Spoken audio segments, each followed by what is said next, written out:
jëm ci bataaxal bi nga xam ne démb Sénéra xaatim na ko di ci attu ñi nga xam ne rek ñoo di groupe de presse boobee di Walf TV ndaxte ne na dañoo daal di constaté ne kii di Cheikh Bara Ndiaye daal dañu koy jox ab antenne muy jël ay kaddu yu àndut ak warma di ko teg ci li nga xam ne rek moo di président de la République te ñu jàpp loolu ab institution la jot nañu nag cité ay article lu ci mel l'article 56 suma juumul buy tënk lu jëm ci wàllum charte bi ni mel d'abord sa jàngat ci Sénéra gis nañ ne fan yi nag mu ngi gën a wane boppam justement ci par rapport ak li nga xam ne moo jëm ci doxalinu këru taskati xibaar yi. waaw Sénéra lay li ñu ko sant bu amoon diggantaan tan dina néew nit ki ñuy woo police wala gendarmerie wala cybersécurité ñu koy reprocher jëf bu mu def mu jaaree ko ci li yoon di tuddee les moyens de diffusion publique les moyens de diffusion publique boo demee procureur su la toppee ñu yóbbu la cybercriminalité su la toppee rek foofu nga li nga wax foofu la jaar les moyens de diffusion publique télévision rajo réseau social yooyu la alors ñu ne yow Sénéra yow ci article 56 bi day dafa ne 55 soo demee ci chapitre 2 du code de la presse chapitre 2 article bu ci topp 55 la bu ci topp 56 la mooy bu gars yi di bind article 55 lu mu wax mooy ginnaaw bu ñu amee code de la presse day dinañ amal beneen organe boo xamante ni mooy saytu li ñu dugal ci télé yi wala li fay jaar ci rajo yi organe boobu mooy nekk l'organe de régulation organe de régulation boobu loi bi koy créer loi boobu mooy définir les modalités de fonctionnement et d'organisation maanaam moom nan lay tëgguwee ak nan lay doxee léegi après ci la ñuy wax ne ban organe la lequel organe c'est le CNRA Conseil national de régulation de l'audiovisuel donc ñu ne ko yow d'office CNRA yow yaay le gendarme de l'audiovisuel mooy yow veillel à ce que benn télé benn rajo réseaux sociaux yi sa jamono yooyu sóoraale wuñu leen parce que existé wuñu woon comme tey ñu ne léegi yow képp ku fu jaarale lu yoon tere parce que article 56 bi loolu lay wax daf ne la liberté d'expression est subordonnée au respect de l'éthique de la déontologie et des lois en vigueur noonu la ko bindee point amul lu ci toppaat léegi bi loolu amee effectivement kon mën nañ bàyyi ku ne wax ci télé ci rajo ak ci réseau social waxal lu la neex waaye ñu ne na ànd ak éthique na méngoog déontologie na respecté charte réew mi léegi nag ku tant que yaa ngi fi aucun problème boo nekkee fii Dakar amul problème boo nekkee Walfadjri amul problème boo nekkee TFM amul problème boo nekkee Sen TV aussi amul problème mais boo wàccee lii même boo nekkee fii Dakar dañ la war a mettre en garde mise en demeure et pare soo ko arrêté wu ñu sanctionné la sanction bi nag mën na nekk lu ne mën na nekk ñu di tuddee suspension pour benn ay weer mën na nekk retrait de la licence bu dee télévision nga bu dee nag ëpp na mën na mu jur fitna ci réew mi procureur mën na am ak yow affaire parce que yi mu lay wax ay sanctions administratives la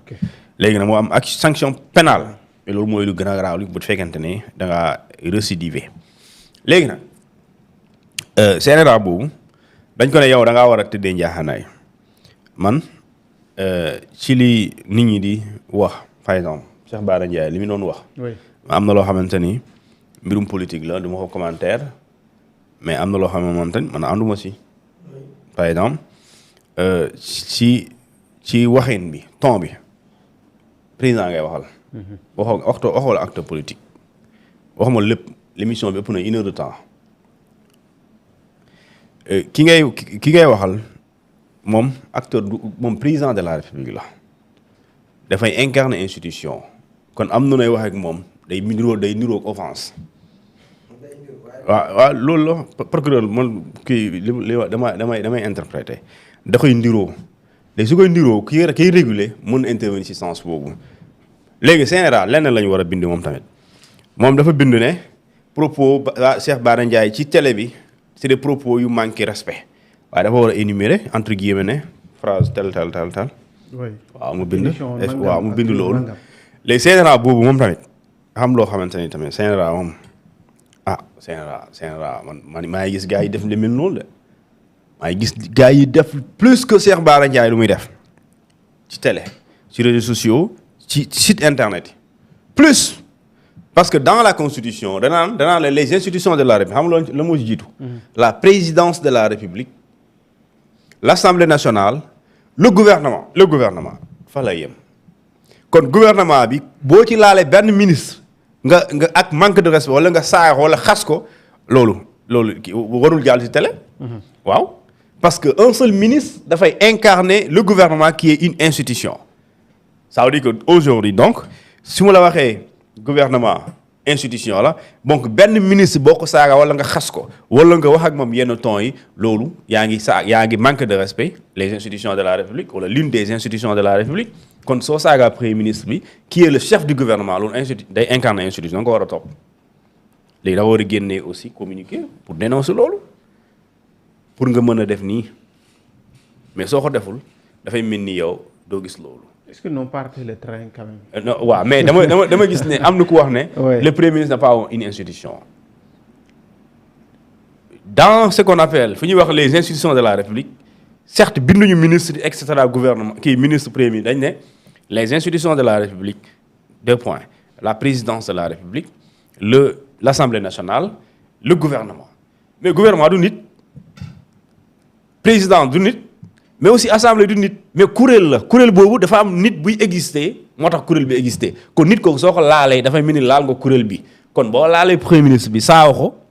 yoon dafa war a dal sa kaw c'est-à-dire que loolu man xamul tax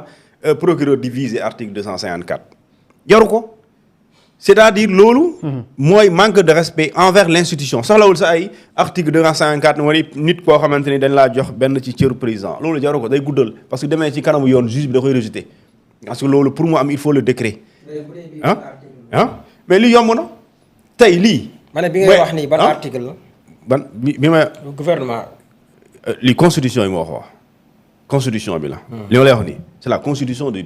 Sénégal. moom moo lim ci institution yi ba pare soo demee ci article 56 du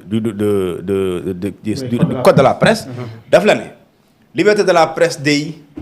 dafa rëy liberté. waaye cette liberté là est subordonnée maanaam liberté boobu mënul exister lu dul li ngay wax dafa ànd ak éthique mooy am loo ciy seet mooy éthique mooy valeur morale loo xamante ni valeur morale amul saaga valeur morale amul xaste valeur morale aussi amul ñàkk teggin ñu ne dafay am éthique am déontologie bi mooy code bu ñu la tegal ne da ngay def li waaye yoon bii ngay jaar moom mooy déontologie léegi ñu ne la ak respect des lois de la République l'une des lois de la République c'est la constitution donc loolu est-ce que jar na nga yóbbu waa ay 254 ñu ko naan wa jox na ko wala joxu ko jaru ko constitution ku ko violé yoon dal na sa kaw et la constitution dafa wax ne sénégalais yëpp dana war respecter les institutions de la République et l'institution de la République le gouvernement est une institution loolu kay constitution moo ko wax soo demee dans le site de la présidence da la koy limal ne le gouvernement aussi constitution la léegi kon boo attaqué ministre de la République dafa laal nga institution bi dañ la war a topp pour loolu léegi su boobaa général su boobaa moom suñu toogee fii di wax benn minute di ko xas noonu la war a bindee communiqué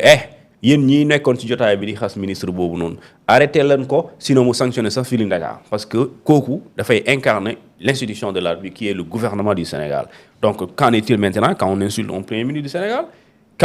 certes kenn warul saaga président de la République kenn waru ko xas kenn waru ko menacer kenn waru ko offenser koo mën a doon mais quel que soit ni ngeen xuloowee amoo droit def boobu amoo droit def loolu léegi nag su boobaa aussi kon pour nga maandu alors su kii defee da ngay dóor kii def da ngay dóor waaye mais boo kii bu defee nga comparé bu nekk même fait alors que li ngay défendre même fait même mbir la mooy tu défends l'intérêt mooy tu défends l'institution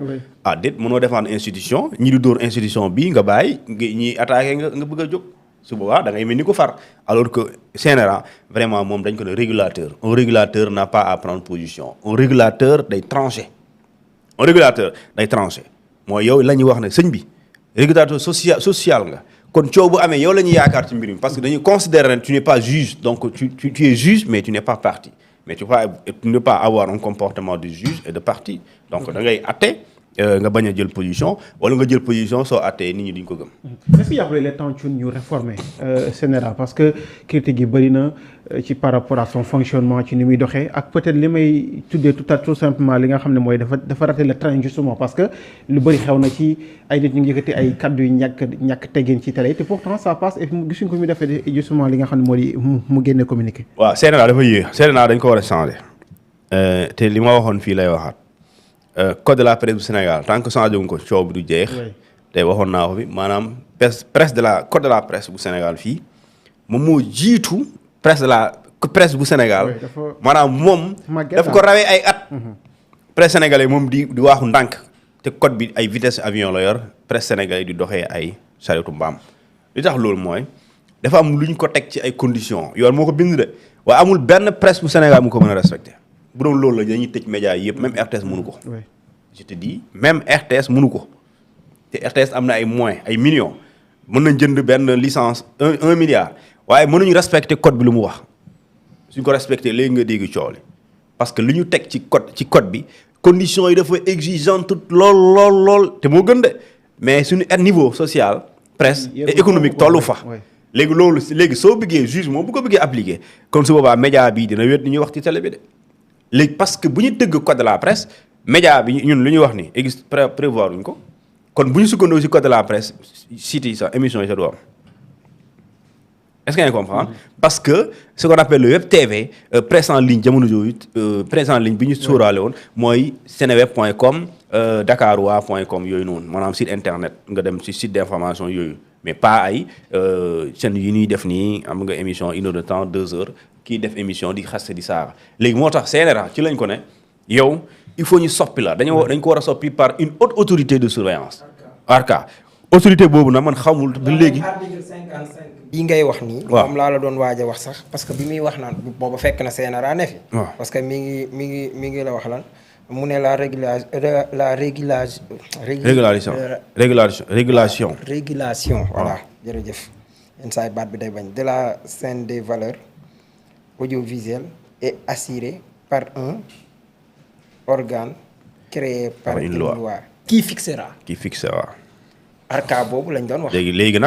nag dañuy changer kii CNRA parce que CNRA dafa am limite. léegi limite mooy